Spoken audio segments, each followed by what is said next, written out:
एक 80 साल के व्यक्ति मुझे मिलने आए, मुझे कहने लगे अब मुझे बहुत भाव होता है कि मैं ठाकुर जी की सेवा करूं। 80 साल में वो भाव जागरूक हुआ, अब मुझे सेवा करनी, पर अब शरीर साथ नहीं दे रहा। अब शरीर जीर्ण हो गया है, अशक्त हो गया है, सेवा करने के काबिल नहीं रहा। अब करना है लेकिन वो कर नहीं पाता। लेकिन जब उस पर यमुना जी की कृपा उतरती है तो भूतल के ऊपर भी उसके देह के अंदर वो ऐसी शक्ति प्राप्त हो जाती है। और ऐसे कई लोग हमने देखे होंगे कि 80-80 साल की उम्र में अकेले अकेले रहते हैं घर में, फिर भी इतने तंदुरुस्त रहते हैं, इतने ऊर्जावान रहते हैं, इतने उत्साही रहते हैं, इतने भाव और प्रेम से ठाकुर जी की सेवा करते हैं। सुबह जल्दी उठ जाते हैं, पूर्ण रूप से रसोई बनाते हैं, ठाकुर जी को भोग धरते हैं, दोपहर को स्वाध्याय सत्संग वांचन करते हैं, अष्टप्रहर की कुछ लोग सेवा करते टूटे, क्योंकि वो ठाकुर जी की सेवा में घिस घिस कर वो देह इतना पवित्र हो चुका है, भगवतमय हो चुका है कि प्रभु का वास उनके हृदय के अंदर आविर्भूत हो चुका है, प्रभु का अनुभव होने लगता है। श्री यमुना जी की तब कृपा तो देह अलौकिक हो जाता है। अलौकिक देह में अद्भुत शक्ति पैदा हो जाती है, क्योंकि ईश्वर सदैव उस देह के अंदर विराजमान होकर अपनी अनुभूति करवाकर उस जीव को शक्ति और भक्ति दोनों प्रदान करते हैं।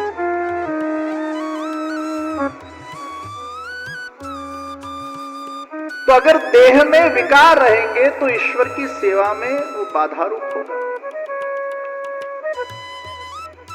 तो श्री यमुना जी जब उस जीव पर कृपा करते हैं तो उनको भक्ति और सेवा का साधन देते हैं।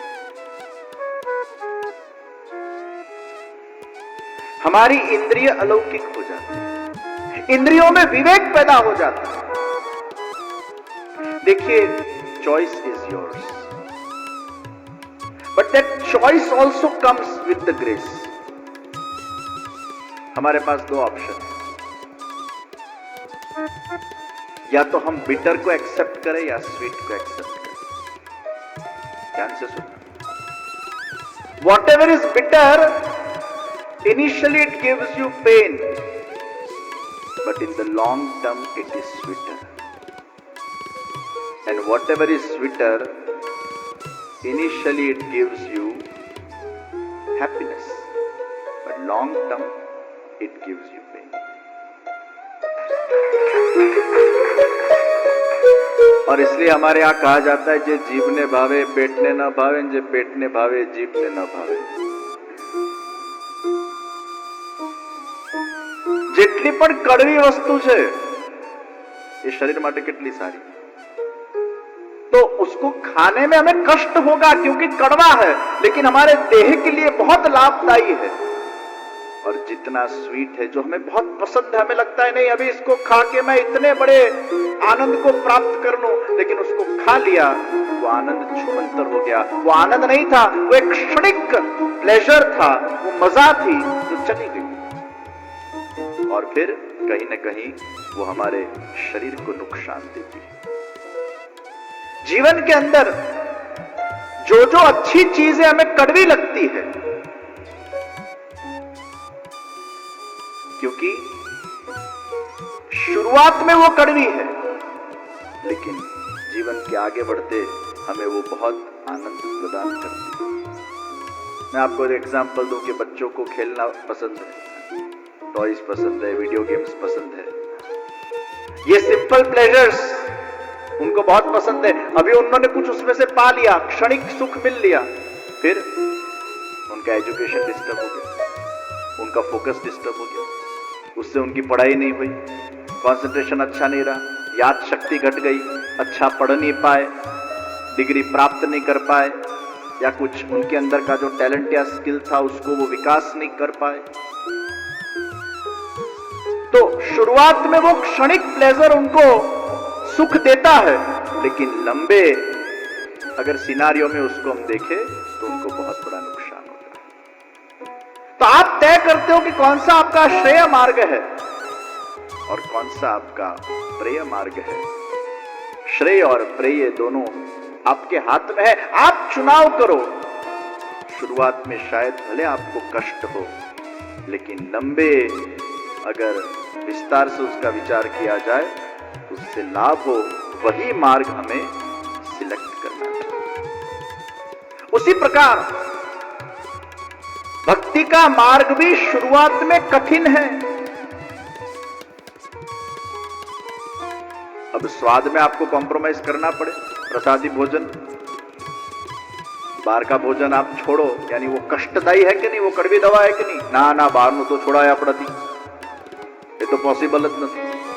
तो ये कष्टदायी है, लेकिन वो छोड़ने से धीरे धीरे कहीं न कहीं आप अपने चित्त और मन को ईश्वर की तरफ ले जाते हो। ईश्वर के प्रसाद से आपका देह प्रसादी होने लगता है। तो अभी शायद आपको कष्ट पड़ रहा है, लेकिन फिर आपको बहुत लाभ होगा। जीवन के अंदर भी कभी कभी हमें जो दुख की प्राप्ति होती है वो कष्ट पड़ता है, लेकिन आपको हमेशा यही सोचना है कि अगर मैं प्रभु की सेवा कर रहा हूं, प्रभु की भक्ति कर रहा हूं, हरि संकीर्तन कर रहा हूं और फिर भी जीवन में कष्ट पड़ रहे हैं, ये कड़वी दवा है, ये मेरा क्लिंजिंग प्रोसेस हो रहा है। क्योंकि मेरे यमुना जी की कृपा से जब मेरा ब्रह्म संबंध होता है, जब श्रीनाथ जी ने मेरा वर्ण किया हो और जब श्री यमुना जी की मुझ पर कृपा हो, तो मुझे निश्चित भगवान के धाम में लीलोपयोगी वो अलौकिक देह की प्राप्ति होगी, जहां दुख और कष्ट विद्यमान नहीं है, जहां केवल आनंद ही आनंद है। तो शायद इस संसार में भी हमें कष्ट पड़े तो हमें ये कल्पना करनी है, ये मन में निश्चय करना है कि अभी भले कष्ट पड़े तो मैं उसको भगवान की कृपा मानकर थोड़ा सहन कर लूं, क्योंकि मेरा गंतव्य तो प्रभु का धाम है और मेरी मां श्री यमुना जी मुझे वो अलौकिक देह प्रदान करने वाले हैं, वो अलौकिक जगत प्रदान करने वाले हैं, जहां दुख का नामो निशान है, जहां भर भर कर आनंद ही विद्यमान है, जो देह में कष्ट भी नहीं होता है। अभी तो हमारा देह यानी देह बूढ़ा भी होता है, वहां तो देह बूढ़ा भी नहीं होता है। भगवान की लीला के अंदर जो देह प्राप्त होता है वो तो एकदम युवान देह, कष्ट बिना का देह। तो अभी इस देह में बैठे बैठे हमें उस देह का चिंतन करना है जो हमें प्राप्त होने वाला है। यही चिंतन हमें एक दिशा देगा। जब आपको कुछ पाना होता है और जब आप उसका चिंतन करते हो, तो आप उस वातावरण को रोज अनुभव करते जाते हो और एक दिन आप वहां तक पहुंचते हो। तो याद रखना, उस दिशा का चिंतन अगर हमें प्राप्त हो जाए, वहीं से कृपा का आरंभ हो जाता है। क्योंकि उस दिशा तक अगर मुझे पहुंचना है, उस धाम को अगर मुझे पाना है, उस अलौकिक देह को मुझे प्राप्त करना है यमुना जी की कृपा से, तो मुझ में सबसे पहले ये कुछ कड़वे कष्टों को सहन करने के लिए का अभ्यास होना आवश्यक है। ये इंद्रियों को डाइवर्ट तो करना पड़ेगा। जैसे अगर किसी को मेडिकल साइंस में पढ़कर बहुत आगे बन के डॉक्टर बनना है या किसी को सीए बनना है, तो आपको पता है उसमें कितनी मेहनत करनी पड़ती है, सीए में कितने सारे अटेम्प्ट्स करने पड़ते हैं। कई लोग मुझे मिलते हैं, मैं सीए में 2 बार फेल हो गया। मैंने वो तो कॉमन है, 2 बार फेल, लोग 5-5 बार फेल हो गए। वहां पासिंग परसेंटेज बहुत लेस, इट इज कॉमन, पर पुरुषार्थ करते जाओ। तो आपको अगर पाना है कुछ, तो जैसे अपने वहां कहा गया कि कुछ पाने के लिए कुछ खोना पड़ता है। तो संसार के भोगों में से धीरे धीरे निवृत्ति लानी पड़ेगी, ईश्वर के साथ योग जोड़ना पड़ेगा।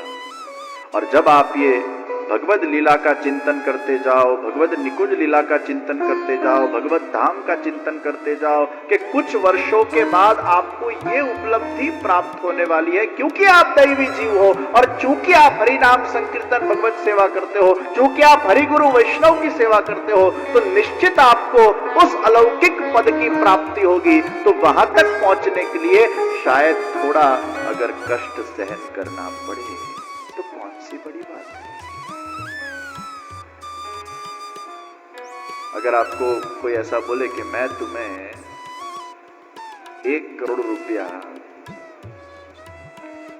आज देने वाला हूं, और आप उसको मिलने जाओ और आपको वो 24 घंटे बिठा के रखे तो भी आपको कोई कष्ट होगा? 1 करोड़ पड़वा बेसू पड़े यार, बेसू पड़े। फिर आपको ऐसा बोले कि आज नहीं कल तुम्हें दूंगा, वड़ी पाचो कोणिए गोड़ लगाड़ी पेलो, वड़ी पाचो राज हुए, अब 2 दिन और प्लीज, 2 दिन में तुम्हें पक्का। ऐसे करते करते वो अनेक दिन निकाल दे, लेकिन आपको ऐसा विश्वास दे कि भाई तुझे मिलेगा, 100% मिलेगा, 100% मिलेगा, लेकिन थोड़ा और वक्त इंतजार कर, थोड़ा और इंतजार कर, थोड़ा और इंतजार कर। वो इंतजार करना बहुत कष्टदायी नहीं होता है, क्योंकि वो सामने 1 करोड़ कहीं दिख रहा है, एक होप। फिर भले वो एसी बीने का रूम में हमें वेटिंग कराए, उसमें भले हमें गर्मी लगे, तो 1 करोड़ का चिंता, वो गर्मी में उसको ठंडक का अनुभव हो जाता। उसी भांति ये संसार में हमें कब उस परमानंद की उपलब्धि हो जाए वो हमें पता नहीं है, कब वो अलौकिक देह की उपलब्धि हो जाए हमें पता नहीं है, कितना आयुष्य हमारे वो भी नहीं पता।